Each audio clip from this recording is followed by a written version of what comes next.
Mata elang Jokowi tidak lockdown Indonesia, Singapura contoh nyata. Ditulis oleh Manuel Mawengkang dari siwa.com. Melihat dari resesi yang resmi terjadi di Singapura dengan pertumbuhan ekonomi minus 40%, kita melihat bahwa dampak COVID-19 ini sangat luar biasa bagi negara-negara di dunia. Contoh nyata dari resesi Singapura yang sangat jelas adalah pemutusan hubungan kerja. Negara ini mengkonfirmasi resesi ekonomi dengan kuartal 2 di angka 41,2%. Sementara secara tahunan PDB mengalami penurunan sebesar 12,6%. Pemerintah Singapura memperkirakan reaksi ini akan terus terjadi dalam sepanjang tahun yang bisa naik atau turun di angka 4-7%. Dan yang kita perlu tahu bersama-sama bahwa resesi ini adalah resesi terburuk bagi negara yang dipimpin panjang oleh Lee Kuan Yew sejak tahun 1965. Kalau melihat dari transaksi ini, kita harus melihat kepada angka pengangguran yang tercatat di negara tersebut. Angka warga yang kehilangan pekerjaan di Singapura masuk ke level tertinggi dalam 10 tahun ini. Tsunami PHK terjadi karena efek COVID-19. Saya tidak menyangka bahwa ekonomi Singapura sebegitu bergantungnya dengan negara-negara lain sehingga ketika mereka sendiri, mereka hancur. Dan secara kenyataan kita melihat bahwa roda ekonomi Singapura memang begitu tergantung kepada negara lain. Harus diakui bahwa pariwisata di Singapura menjadi sektor ekonomi yang sangat tinggi, selain bisnis dan impor-ekspor barang-barang dari Singapura ke tempat-tempat lain. Singapura memiliki pelabuhan terbaik di Asia Tenggara, sehingga pengiriman atau shipping dari negara-negara Eropa atau Amerika ke negara-negara di Asia kebanyakan lewat Singapura dan Cina. Jadi misalnya jika ada barang dari Amerika yang akan dikirim ke Indonesia, mereka harus transit dulu di pelabuhan Singapura. Namun saat COVID-19, ekonomi makro mengalami keterpurukan sehingga perputaran transaksi impor-ekspor barang-barang yang ada di pelabuhan Singapura menurun tajam. Selain pelabuhan, Singapura juga memiliki tempat rekreasi yang sangat baik dan terkelola dengan profesional. Ada ikon-ikon tempat hiburan yang begitu terkenal di kalangan orang-orang Indonesia.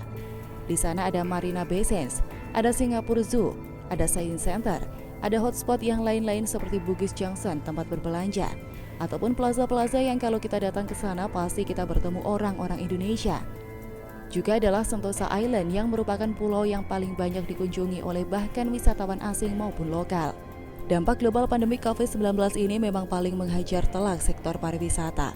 Saat COVID-19 terjadi, otomatis pusat-pusat perbelanjaan maupun daerah pariwisata yang menghasilkan devisa terbesar di Singapura otomatis berhenti. Para pekerja yang terserap untuk mengelola tempat-tempat rekreasi itu harus mengalami PHK.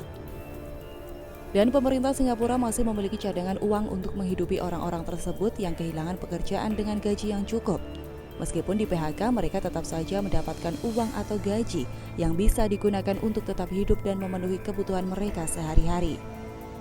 Bahkan di dalam tempat-tempat perbelanjaan, pemerintah Singapura pun masih memperkerjakan orang-orang tua yang mampu dan masih kuat untuk menjadi tukang bersih-bersih. Saya berkesempatan pada tahun 2015 pergi ke Singapura dan melihat bagaimana mereka memperkerjakan orang-orang tua ini. Apakah pemerintah Singapura tega dan tidak tahu diri ataupun mengeksploitasi orang tua? Tentu tidak demikian.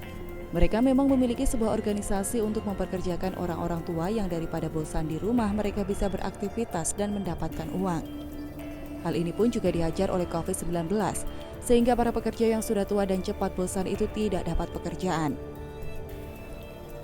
Alhasil sembari menggali lubang tidak ada uang yang masuk, otomatis pemenuhan kebutuhan dari pekerja-pekerja Singapura oleh pemerintah Singapura membuat keuangan negara ini hancur lebur berantakan. Sebenarnya saya sangat simpati melihat keadaan Singapura pada saat ini, tapi mereka tetap sampai saat ini melakukan lockdown di negara tersebut dengan alasan tidak mau terkena COVID-19.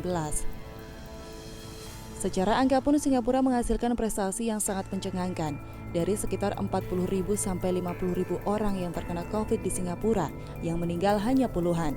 Mungkin ini menjadi sebuah prestasi terbesar dari negara yang penduduknya terkena COVID dengan tingkat kematian terkecil. Tapi lagi-lagi mereka tetap melakukan lockdown sehingga keadaan ekonomi mereka hancur lebur. Dan disinilah saya melihat mata elang dari Joko Widodo, Presiden Republik Indonesia bisa melihat lebih jauh dari Singapura. Joko Widodo tidak memaksakan lockdown. Apakah dengan demikian Jokowi mengorbankan kesehatan warga demi pertumbuhan ekonomi? Buat saya Jokowi tidak demikian karena saya tahu bahwa orang ini sudah begitu luar biasa dalam menekan angka COVID sambil mempertahankan pergerakan ekonomi yang harus tetap bergulir. Kita bisa saja berdebat bahwa Jokowi mengorbankan kesehatan rakyat, tapi jikalau kita mengambil waktu sejenak untuk memikirkan dan memposisikan diri kita kepada orang-orang miskin yang tidak mendapatkan pekerjaan karena lockdown, apa yang kalian pikirkan? Semoga saja kita semua bisa memahami bagaimana Presiden Jokowi sudah begitu luar biasa mengatasi negara ini dari krisis baik secara ekonomi maupun kemanusiaan.